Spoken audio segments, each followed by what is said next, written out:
네, 본격 문화 컨텐츠 토론 프로그램 파격수다 시즌 3 오늘도 돌아왔습니다. 반갑습니다.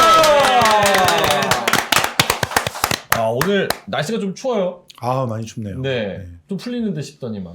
그런데 뭐 오늘 보니까 MBC 앞에 왜 이렇게 사람들이 많은지. 가처분. 왜 남들이 많나요? 방송을 한다고 하는 건데 그걸 왜 정치인들이 가가지고 하지 마라 그러는 거예요? 그러게. 뭐 얼마나 들었나 핑계는 봐요. 게 있길래. 자세히 그들은 알고 있나 봐. 뭔 내용. 대충 그러니까. 알겠죠. 대충 알겠죠. 자, 알겠습니다. 그래서 추운 데서 또 이제 열심히 또 고생하시는 그런 분들이 또 아니 있는데. 멀쩡한 시민들이 고생을 했어요. 지들은 저 따뜻한 차 타고 와가지고 또 와가지고 우리 저 사장실에서 은밀하게 좀 얘기를 합시다. 아니 뭐 오프닝부터 같이 화나게 그렇게 말씀하시니까. 그런데 그런 정치인들은 좀 박살 내줘야 됩니다. 아. 진짜 다시는 국회 못 들어가게. 알겠습니다. 국민들이 해줘야 돼요. 국민들이. 이런 화난 분들의 마음을 따뜻하게 녹이려면 뭐가 네. 필요하겠어요? 난로. 날로? 노래는 들어도 추워요. 왜 추워, 노래가? 노래로 마음을 따뜻하게 녹여야죠. 마음을 녹이는. 네. 알겠습니다. 오늘 그래서 마음을 따뜻하게 좀 녹일 수 있는 네. 노래 이야기를 좀 해보겠습니다. 네. 그래서 최근에 이제 핫하게 또 떠오른 싱어게인 2 얘기를 좀 해보겠습니다. 일단은 세혁 씨는 어떻게 보셨어요? 싱어게인 2? 2요? 원을 안 봐가지고 비교를 못하겠지만 2 저는 노래에 대해서 정말 감명을 받아서 울 수가 있구나. 나도 눈물이 있는 사람이구나. 나도 눈물이 있는 사람이구나. 요즘 연기 배워요? 요즘 연기 이런 말이 나올 봐요. 줄이야. 뭐 듣고 울었는데요? 엄마와 딸 노래 아. 그리고 선생님과 학생 노래를 듣고 펑펑 울었습니다. 아주. 네. 그 두 팀이 같이 대결했던 팀이잖아요. 그러니까요. 근데 진짜 역대급 그런 대결이 아니었나. 정말 인상적인 대결이었죠. 네. 그래서 울었어요? 펑펑 울었죠. 사진 셀카 찍었어요? 눈물 셀카도 셀카 같은 거 가져와서 여기서 띄웠어야죠. 아니 근데 세영처럼. 엄마와 딸 무대는 왜 이렇게 감동적이었다고 생각해요? 본인이 스스로 생각하기에? 일단 제가 딸의 입장이기도 하고 뭐 엄마 속도 많이 썩였던 나쁜 딸이니까 그런 무대를 보고 감정입이 너무 잘 되더라고요. 네. 그래놓고 효도는 안 하죠. 그거가지고 이제 마음이 변해야 되는데. 감동 좀 깨지 마세요. 진행자가 왜 그래? 그러니까 나는 그래요. 나도 그런 거 보고 감동받으면 잘해야지 이러고 그 다음날 잔소리하면 듣기 싫어가지고 싸우고. 맞아요. 그렇습니다. 자식이 마음이 그렇죠. 네. 김원식 평론가님은요. 어떤 거 좀 약간 감명 있게 들으셨어요? 아니 저는 뭐 다 감동적이에요. 맞아요. 일단은 사실은 이제 익숙한 것에 대해 약간 좀 거리 두려고 하는데 워낙 그 노래들을 좀 다양하게 불러주니까 네. 와 소름이 돋는 경우가 굉장히 많고 소름 돋으면서 울다가 웃다가 맞아요. 그런 알겠습니다. 버라이어티한 점이 많이 있는 것 어떻게 같아요. 이 노래를 이렇게 불렀을까?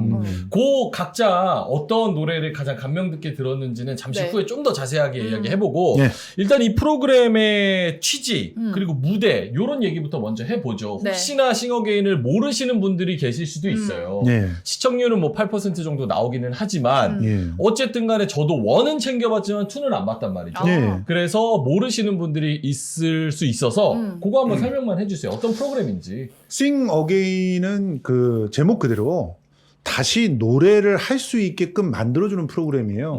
솔직히 저도 그렇고 우리 김원식 평론가님도 그렇고 처음에 뭐 사람 이름을 얘기하지 않고 여기다가 번호를 이렇게 붙여갖고 그렇죠. 나올 때 되게 불쾌했었잖아요. 몇 호 가수, 몇 호 가수 이러면서 나와서 무명 가수전 뭐 이런 식으로 처음에는 싱어게인이 아니라 무명 가수전이란 걸 더 키워서 얘기를 해가지고 네. 세상에 예술가들 중에 무명 가수가 어디 있고 무명 배우가 어딨냐. 다 이름이 있다. 무명이라고 하는 건 니네 언론들이 이름을 안 불러줘서 그런 거다. 맞아요. 그 유명한 김준수의 꽃이라고 하는 시를 보면 내가 그의 이름을 불러주기 전에는 그는 그냥 아무 의미가 없었다. 근데 이름을 불러주니까 나에게 와서 꽃이 되었다. 이런 표현이 있잖아요. 우리가 불러주면은 그 사람이 나한테 의미 있는 사람이 되는 건데 그 중간에 창을 맡고 있는 언론이 불러주지 않고 다뤄주지 않았던 거예요. 그러니까 먼저 반성을 해야 되는데 왜 그러지? 이랬는데 알고 봤더니 반성을 하는 프로그램이더라.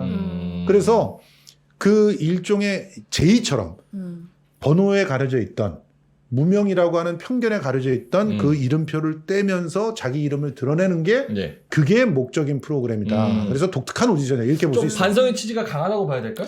꽤 그래도 있습니다. 그러니까 이름을 숨기면은 오히려 아이러니하게 더 많은 사람들이 그 이름을 궁금해하지 않을까. 실제로 그런 그래요. 의도도 있는 그렇죠. 거죠. 그래서 그 사람 무대가 딱 노출되면 난리가 납니다. 35호 가수, 그렇죠. 25호 가수 이러면서 검색. 막 검색이 막 불을 붙는 거죠. 맞아요. 특히나 히트곡 이런 거 나오면은 이 사람 얼굴은 모르지만 네. 노래는 안다, 예. 목소리는 안다 이런 부분에서 저런 사람을 몰라봤구나 이런 반성의 취지가 좀 담겨 있는 프로그램입니다. 자, 알겠습니다. 그러면 여기서 가장 감동적이었던 혹은 인상적이었던 몇 호 가수의 무대가 인상적이었는지 각자 얘기를 해보죠. 김원식 평론가님부터. 저는 34호였어요. 34호 무슨 노래 불렀죠? 근데 이제 그러게요. 골목길을 34호. 부를 때 전 만감이 교차했는데 골목길? 예, 개인적인 어떤 사적인 이야기도 있어요. 뭐냐면 양동근의 골목길이요? 원래는 골목길이 그 전에 저 블루스 스타일로 예. 원래 원곡이 있어요. 그래요? 골목길 접어들 땐 와, 오늘 브루스 추시는 야, 분처럼 의상을 다 이렇게 블루스를 입고 오시는 알겠습니다. 다 블루로. 다 블루스. 그래서 김현식 34호에 씨의 이제 골목길이 골목길이 있는데 사실 제가 김헌식이잖아요. 네. 김현식가 혼동돼가지고 네. 맨날 노래 시키고 막 그랬었어. 그리고 어. 그 중에 김현식 노래 중에 네. 사실 김현식 노래가 좀 약간 슬픈 노래들이 꽤 많아요. 그럼요. 근데 골목길은 아까 블루스 스타일도 말씀하셨지만 슬픈 게 아니고 약간 재밌어 상황이. 약간 스토리텔링이 가미돼가지고. 근데 이거를 재즈 스타일로 부르는 거예요. 그래서 깜짝 놀란 거죠. 편곡을 해가지고. 네, 깜짝 놀랐어요. 오. 34호 그리고 가수. 그 34호가 밝힌 예술가의 현실. 음. 그 이야기가 너무 절절하니까. 그 그래서 어떤 현실이죠? 좀 몰라가지고. 이제 지금 현재 코로나19 상황 속에서 공연을 할 수 없는 상황. 음. 자기가 300회 공연을 한 거라는 거. 예. 네. 아까 말씀하셨듯이 300회 공연을 하면요.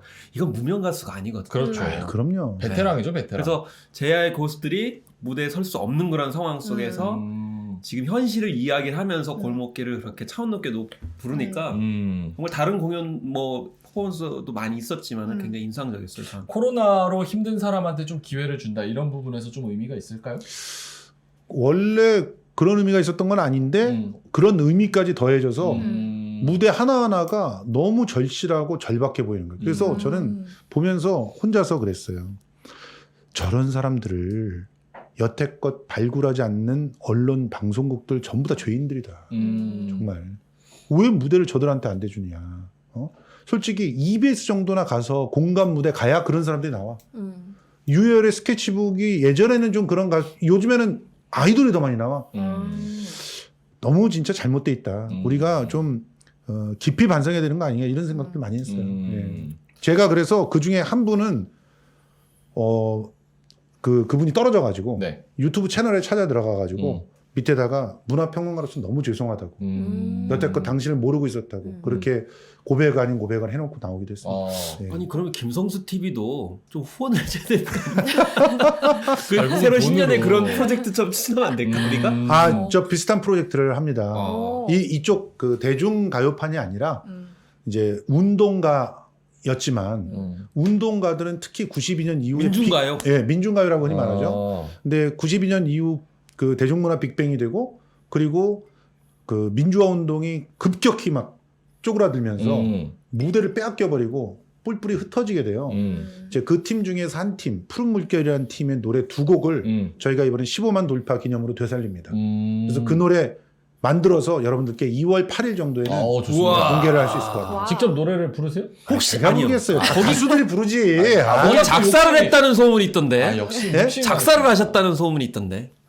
그 두 곡 중에 한 곡을 제가 작사를 했던 곡이에요. 우와.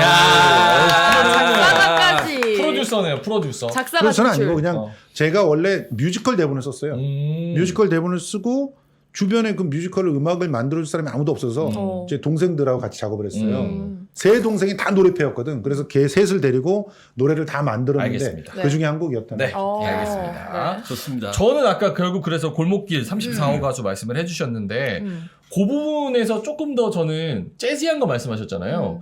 싱어게인이 다른 프로그램이랑 좀 다르면서도 뭔가 독특한 거는 이 무명 가수들이 그냥 나와서 노래를 부르는 게 아니라 어느 정도 편곡이 가미돼 예. 본인 색깔이 들어간 그 노래를 재해석해서 부른다는 점에서 예. 굉장히 캐릭터 있다 이런 생각이 들거든요. 네. 어떻게 그러니까 사실 이제 리메이크라는 걸 어떤 관점으로 보냐라는 건데 또 뭐 그걸 좀 못마땅해 하는 분들이 예전에 있었어요. 예를 리메이크 들면 걸요? 왜요? 언론사 기자들이 이렇게 질문을 던져요. 뭐라고요? 요즘에 복고가 많은데 리메이크가 많은데 이게 창작의 고갈이나 뭐 이렇게 좀 안일한 거 아니냐 이렇게 질문을 딱 던져요. 그럼 되게 그 덫에 걸려들어요. 네. 그랬더니 그렇지만 아니라고 하잖아요. 근데 그거는 이제 리메이크에 대해서 굉장히 잘못된 생각이죠. 그리고 잘못 리메이크를 하거나 편곡한 사례를 자꾸 이제 문제 제기하는 건데 사실은 Seeing Again을 보면은 리메이크나 재창작은 이렇게 해야 되는 거구나. 그렇지.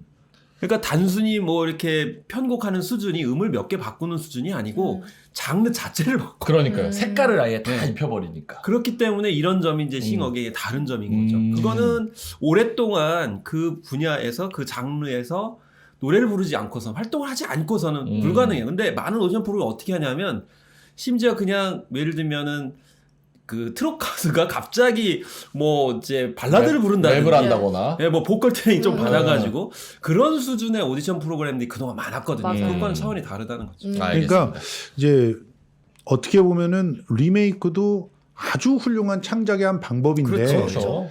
그 어설프게 리메이크를 하는 그런 일종의 실험이나 도전하고 완전히 자기 걸로 만들어버린 그렇죠. 작업을 구분을 못해요. 그렇죠. 그런 사람들이 기자를 하고 있는 거예요. 근데 그러면 그거를 평론가들이 메꿔줘야 되는데 평론가들한테는 마이크를 어떨 때 들이대냐면 자기네들이 자료 조사를 충분히 할 시간이 없을 때 그럴 때 전화 한 통화로 끝내는 그런 취재 방법이 너무 사용되고 있는 것 같아요. 주로 전화는 평론가님한테 오죠. 저도 김원식 평론가도 많이 봤죠. 알겠습니다. 자, 그러면 다시 싱어게인으로 돌아가서 네. 우리 김성수 평론가님은 어떤 몇 호 가수의 무슨 노래? 뭐 저도 엄마의 딸 보면서 너무 많이 울었어요. 엄마와 그런데 그 엄마와 딸에서 64호 가수 있죠. 놀랍더라고요. 어떤 부분? 나는 기본적으로 이렇게 20살밖에 안 된 친구가 이렇게 70, 80 시대의 정서를 그때 가수보다 더 잘 소화해서 부르다니 굉장히 담백하고 깨끗하게 부르는데 말로 못할 그런 감동들이 오는 거예요. 그래서 이런 노래들 정말 방송에서 오랜만에 듣는다 이런 생각을 했었고 그리고 진짜 기교하면은 너무너무 돋보이는 그 팀이 있었는데 위치스. 위치스 제가 정말 좋게 본. 그러니까요. 네. 그 위치스 무대 오늘 둘이 끝내줬어요. 좀 약간 비슷하세요. 그러니까요. 그 중에 겹치네요. 34호 가수가 들어있더라고요. 네. 위치스에. 그러니까 기술로 따지면 위치스가 최고였고 노래 진정성으로 따지면 엄마와 딸의 무대가 최고였지 않았나 이런 생각이 들었습니다. 위치스는 그 규현 씨가 예. 정말 이 중훈 미로팅 노래는 대박 아니면 쪽박이다. 어떻게 될지 걱정도 되고 기대도 된다라고 했는데 완전 대박을 쳤잖아요. 조회수가 거의 100만이 넘었던데. 100만. 맞습니다. 그쵸? 와. 미로틱 실제로 친구들이랑 노래방 가면 많이 부르잖아요. 그렇죠? 춤도 추고. 네, 제가 그 세대입니다. 원해 이러면서 여자 노래방 가면 진짜 많이 불러요 친구들끼리. 요거랑 텔미. 그렇구나. 맞아요. 많이 부르시나 봐요. 많이 부릅니다. 저요? 네. 저도 많이 불렀죠. 고3 때. 고3 때 이 노래가 나왔거든요. 저는 맞아요. 초등학생 때요. 초등학생 때. 네. 그렇게까지 차이 안 나는 걸로 그렇게 차이 아는데. 나요? 약간 나이를 3, 4살 더 줄이는 걸로. 알겠습니다. 그래서 위치스. 네. 위치스 얘기 조금만 더 해줘요. 어떤 부분이 더 감동적이었나요? 뭐가 어떤 그렇게? 부분이 그냥 음색이나 아니면 무대나. 음색도 음색이고 저는 그 주문 노래를 전 신나게만 불렀는데 네. 그렇게 매력 있게 뭔가 섹시하게 바꿨다는 것 자체가 편곡을 했다는 것 자체가 와 정말 이렇게 나올 수가 있구나. 그러니까 너무 두 사람의 신기했어요. 대가가 만나서 서로가 그냥 자유롭게 부르는 것 같은데 아니 그냥 뭐 서로가 서로의 기술로 완벽한 전쟁을 한 판 딱 벌리더라고요. 맞아요. 그래서 그냥 넋을 놓고 보고 있는 거야. 음. 야 노래로 저렇게 싸울 수도 있네. 진짜 대단했어요. 그러면서도 둘이 너무 이제 서로에 대한 존경심이 가득한 거 있죠. 서로를 바라볼 때. 그런 게 멋있죠. 그러니까요. 약간 경쟁은 그래야 되는 거 아니야? 예전에 막 슬램덩크 만화 있잖아요. 맞아. 서태웅이랑 강백호 딱 하이파이브하고. 오래된 사람. 기가 막혔죠. 오래된 가사대로 된 것 사람. 같아요. 넌 나를 원해. 넌 내게 빠져. 나이대가 어느 정도 유추가 되네. 알겠습니다. 자, 그러면 뭐 다들 말씀을 하셨는데 네. 엄마와 딸 얘기 조금만 더 해볼까요? 어떻게 그 세영 씨 입장에서 왜냐면 네. 엄마와 그래요, 딸이니까. 세영 씨 입장에서. 아까 어떻게 말씀드렸는데 그러니까 제가 엄마한테 좋은 딸이 아니었으니까 오히려 그런 노래를 듣고 더 감동보다는 뭔가 자기 반성을 하면서 근데 그런 노래를 들을 때 갑자기 궁금해진 건 요런 거를 이입해서 내가 울림을 받는 그런 포인트들이 뭘까요? 이 가수가 내뱉는 이 목소리의 진정성? 뭐 그쵸. 이런 걸까? 그 사람도 어쨌든 엄마가 있고 음. 그 4호분도 뭐 딸이 있겠죠? 그러니까 거기서 우러나오는 정말 경험에서 우러나오는 진심 이런 게 담겨 있지 않을까요? 네. 실제로 양희은 씨가 불렀을 때 뭐 굉장히 히트했던 노래이긴 한데 수현 씨랑. 네, 근데 양희은 수연 커플보다 훨씬 더 진짜 엄마 딸 같았어. 그러니까 그 무대에서 둘이 계속 눈을 마주치면서 이렇게 노래를 부르다가 또 서로의 그 툴툴거리는 감정들이 아주 날 것처럼 또 나와서 또 만나는 그런 장면들이 진짜 대화를 하는 것 같이 느껴졌어요. 그리고 특히 그 엄마로 나왔던 그 가수, 이 몇 호죠, 이분이? 그 가수분의 그 노래하는 스타일이 원래부터 그랬던 건 아닌데 이 노래를 갖다가 나중에 익히다 보니까 꼭꼭 짚어서 가사를 짚어서 부르는 그런 창법을 썼는데 그게 더 호소력이 있었던 것 같아요. 약간 말하듯이. 맞아요. 알겠습니다. 자, 그러면 뭐 다양한 지금 무대들을 보시고 감동을 많이 받았다 네. 이렇게 말씀을 해주셨는데 네. 다른 오디션 프로그램 사실 슈퍼스타 K부터 시작해가지고 오디션 프로그램이 뭐 쇼미더머니 뭐 진짜 장르도 다양하고 몇십 가지가 되잖아요. 그럼 그 오디션 프로그램들이랑 이 싱어게인이랑 비교를 했을 때 뭐가 특색이 있고 뭐가 좀 차별화되는 점일까요? 왜 우리가 이걸 보고 감동을 받을까요? 김원식 변호사님. 사실 뭐 싱어게인은 겉으로는 네. 오디션 프로그램이라고 하는데 네. 사실 오디션 프로그램이 알 수 아닌 없는 것 건 같아요. 있어요. 예를 들면 뭐 다른 방송사에 보면은 국민 가수 비스무리한 네. 뭐 그런 프로그램 보면 상금을 3억 원을 걸어요. 네. 근데 싱어게에서는 상금에 그렇게 연연해 하는 게 아니잖아요. 네. 돈의 어떤 그런 거보다는 아까 말씀하신 것처럼 무대를 제공을 하고 그 안에서 자기 기량을 마음껏 보여주는. 그리고 이제 심사위원들이 등장하지만은 심사위원들이 옛날처럼 무슨 독서를 뽑는다든지 또 왜 이렇게 똑바로 못하냐 뭐 테크니컬하게 뭐 문제다 이런 거라면 대체로 심사위원들이 그 노래에 대해 감동하는 모습들이 더 많고 맞아요. 예, 더 좋은 어떤 분위기를 만들면서 하나의 어떤 아티스트로서의 어떤 그런 뭐 일체감 이런 것들을 주는 것이 강하기 때문에 겉으로는 비스무리하게 오디션이지만 오디션 프로그램이 아닌 게 굉장히 중요하다. 그래서 기존의 오디션 프로그램이 가지고 있던 한계를 거꾸로 좀 역설적으로 한계를 드러내주는 게 아닌가 그런 생각이 좀 많이 들더라고요. 맞아요. 그리고 맞아요. 오히려 윤도현이 이렇게 물어보잖아요. 그 무명 물어보죠. 가수한테 뭐 연습 많이 하냐, 어떻게 하면 이렇게 음색을 잘 낼 수 있냐 네. 그런 질문을 오히려 던지는 거 보고 심사위원이. 그러니까요. 실제로 이 프로그램은 굉장히 제의적인 프로그램이에요. 그러니까 제의? 저는 이걸 보면서 이건 사실 음악을 하는 사람들한테 있어서는 일종의 세례식 같은 프로그램이구나. 세례식. 예, 그런 생각이 들어요. 그러니까 이미 많은 사람들이 완성된 가수로 살아가요. 그러면서 팬들을 만납니다. 그런데 그들 중에 아주 일부분만 그 권력을 잡고 있는 사람들의 특정한 기호에 의해서 선택되는 거예요. 많은 사람들이 전부 다 신이 될 자격이 있는데 먼저 신을 갖다가 이렇게 정해주는 어떤 특별한 존재가 있어서 너는 신을 해 이렇게 채택을 하는 이건 굉장히 부당한 거 아닙니까? 딱 찍어주고 키워주면은 근데 그게 실력으로 되는 것도 아니고 아무것도 아니에요. 미디어라고 하는 것을 장악하고 있다는 그 이유 하나만으로 그 사람들을 갖다가 고를 수 있는 자격을 얻게 된다는 게 얼마나 비극적이에요. 근데 그 반성에서 시작해서 모두가 신이라고 하는 것을 일단 듣고 있는 사람들한테 알려줍니다. 실력으로. 쫙 우리는 그 노래들을 듣고 다 정말 모두 다 진짜 넘사벽들이기 때문에 네. 반할 수밖에 없는 상태에서 그 경쟁을 해서 떨어뜨린다는 건 의미 있지 않아요. 왜냐하면 떨어지면 오히려 이름을 떼니까. 떼서 이름을 더 알리게 돼요. 알려주는 그런 의식을 하는 거죠. 그렇네. 그리고 오히려 이긴 사람이 이름을 더 숨기고 있는 기간이 길어지는 거예요.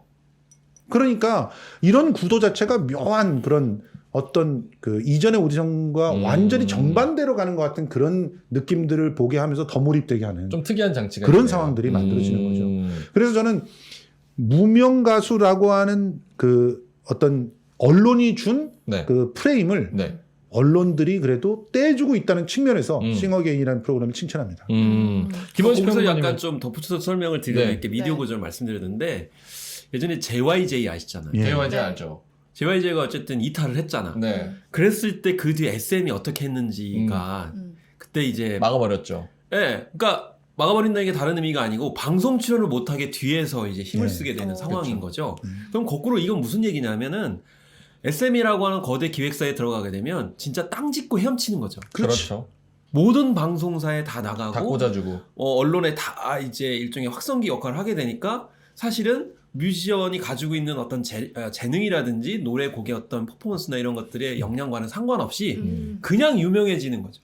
그러면 그 반대편에 있는 정말 실력 있는 뮤지션들 그분들이 사실은 이 싱 어게인에 다 나오는 거죠. 그렇죠. 네. 그러면 제의적이라고 말씀하셨는데 그러면 그동안 미디어 매스컬처 시대에 정말 많은 만행을 저지른 거예요. 그렇죠. 그 만행을 저지른 거에 대해 누가 이거는 반성과 또 이런 것들 해주는 뭐라 해야 될까요? 그런 자리가 필요한 건데 그런 부분들을 이제 싱 어게인이 일정 정도 해주는 그런 제의적인 역할이 아닌가 이런 생각이 드는 그럼 전자에서 말씀하셨던 그 폐해에 대해서는 지금 권력 구도에 대해서는 시스템적인 부분 그런 부분에 대해서는 누가 잘못하는 거예요? SM?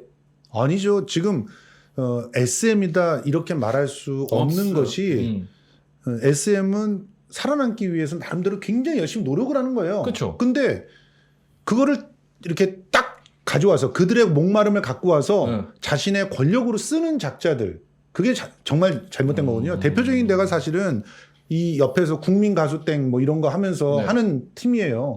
거기는 이게 말이 되는지 한번 생각해 보세요. 장르도 다 이렇게 뒤섞어 놓고 거기서 최고의 국민 가수를 고르겠대. 좀 그렇긴 그리고 하네. 심사위원들은 다 심사를 객관적으로 할 수 없는 상태가 반 이상이야. 왜 그럴까요? 실력이나 이런 부분이 심사를 할 주제가 못 되는 분들이. 아 그래요? 누가 나오는데? 네, 그 정도가. 어차피 찾아보면 그럼 나오는데 검색해보세요. 뭐. 네. 아 그래요? 솔직히 싱어게인에서도 거기 JYJ 나오지 않아요? 그러니까 심사위원회 잠깐만요. 심사위원회 어떤 음. 자격 조건을 얘기할 때 적절하지 못한 사람들이 있지만 여기는 심사라기보다는 뭐냐면 그렇죠. 제일 앞선에서 먼저 듣고 음. 그 가치를 발견하는 시청자의 대표로 전문적인 전문적인 음악인들이 앉아 있을 뿐이에요. 아. 그런 측면이 강한데 음. 국민 가수전은 완전히 채널에 명을 받고 음. 자기 채널에서 충성을 다할 음. 그런 사람을 국민 가수라는 이름을 붙여주는 거야. 아. 그러니까 완전히 어디 차이가 거예요? 나는 거죠. 예? 어디 거예요 이거? TV조선. TV조선 거예요? 네. 아. 근데 사실 그런 식의 떨어뜨리기 위한 심사 어떤 기준을 하게 되면요. 네. 그 심사에 참여한 사람도 굉장히 괴로운 거예요. 맞아요. 그렇죠. 저도 이 얘기 하려고 그랬어요. 뭐 말씀하세요 그러면. 아니 그 여쭤보려고 그랬어요. 이게 저는 싱어게인이 굉장히 좋은 게 슈퍼스타 K 같은 경우는 너가 더 노래 잘해, 네가 우승자야, 약간 그렇지. 이런 예, 개념이었으면 맞아요. 저는 그거는 문화예술에서는 맞지 않다고 보거든요. 아니, 사실 이게 역설적인 게 뭐냐면은 그 기존의 오디션 프로그램에서 정말 수많은 사람들이 단계를 밟아가지고 올라가잖아요. 그럼 우승한 사람도 지금 어디 있어요? 우승한 사람이 어디 있냐고. 심지어는 중간에 탈락한 사람들이 인기가 있는 경우가 더 그렇죠. 많아요. 그럼요. 그래서 이게 팝컬처라는 건 결국 누가 중심이냐면 그 시청자 내지는 국민이 스스로 판단을 하고 거기서 스타가 탄생하는 거기 때문에 네. 심사위원들아 주최 측에서 뭐 1, 2등 가르는 건 사실 의미가 없어. 그렇기 때문에 싱 어게인도 그런 부분을 이제 더 부각을 하고 역할을 하게 되면은 훨씬 더 이제 민주주의 관점에서 바람직한 거죠. 음악의 그렇죠. 대중화 민주주의가 그런 부분에 있는 거 아닌가요? 심지어는 뭐 이 레떼를 붙여주는 방식으로 누군가를 못했으니까 떨어뜨린다는 걸 고수하면서 권력을 계속 더 강화시키려고 했던 데는 조작까지 했잖아요. 그렇죠. 지금 그런 조작이 없는 것 같아요. 다른 데서. 근데 싱어게인은 조작이 필요 없어요. 왜냐하면은 이름을 알려주던 네. 아니면 조금 더 숨기던 그 사람이라고 하는 상품을 모든 사람들 앞에 내놓는 거고 그리고 거기에 대한 나름대로의 경외감들을 거기 앉아있는 심사위원들이 표시를 해주면 그렇죠. 그리고 상품의 가치들을 갖다 이렇게 잘 설명해주면 그 소비자들이 그냥 내가 원하면 내가 사가는 거거든요. 그렇죠. 그러니까 이런 프로그램이 좀 많아져야 되지 않을까 그런 생각들을 하는 저도 거예요. 그렇게 생각합니다. 그리고 저는 개인적으로 싱어게인한테 조금 아쉬운 건 이건 제가 모르는 부분일 수도 있지만 네.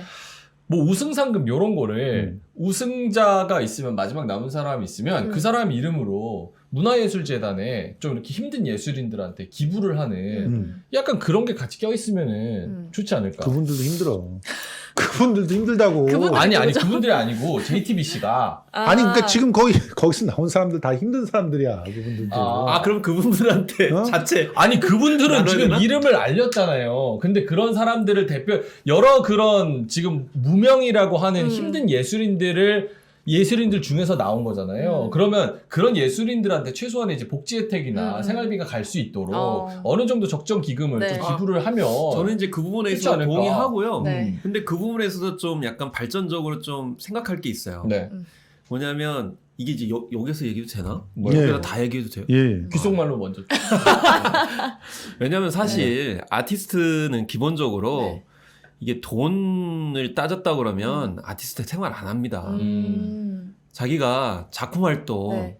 하려고 사신 아티스트 하는 거예요. 음. 그러면 저는 코로나19 상황 속에서 참 안타까웠던 건 뭐냐면 방송이 오히려 권력을 갖게 됐어요. 더.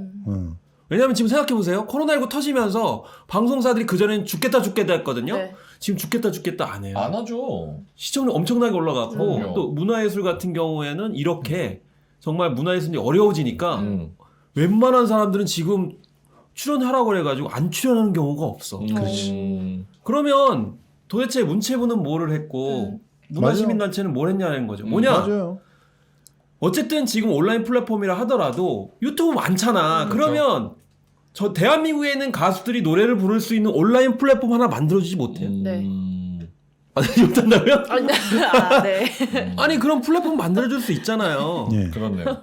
그런데 말씀하신 그 돈을 조금이라도 모아가지고 쓸 수 있지 않을까. 진짜. 네. 그거 정말 진짜 정부 입장에서 좋은 취지 같아요. 요즘 근데 유튜브 채널 개설하는 거. 예를 들면 온라인 콘서트 많이 하잖아요. 지금 전쟁은 플랫폼 전쟁인데 네. 그러니까. 가상 콘서트 플랫폼 하나 좋은 아이디어입니다. 만들어주면 어때요? 네. 싱어게인 출연자들한테. 그러니까요. 3월 말쯤에 문체부 차관으로 어떻게 가시면 어때요? 아니요, 저는 김성수 TV가 해줄 거라고 생각합니다.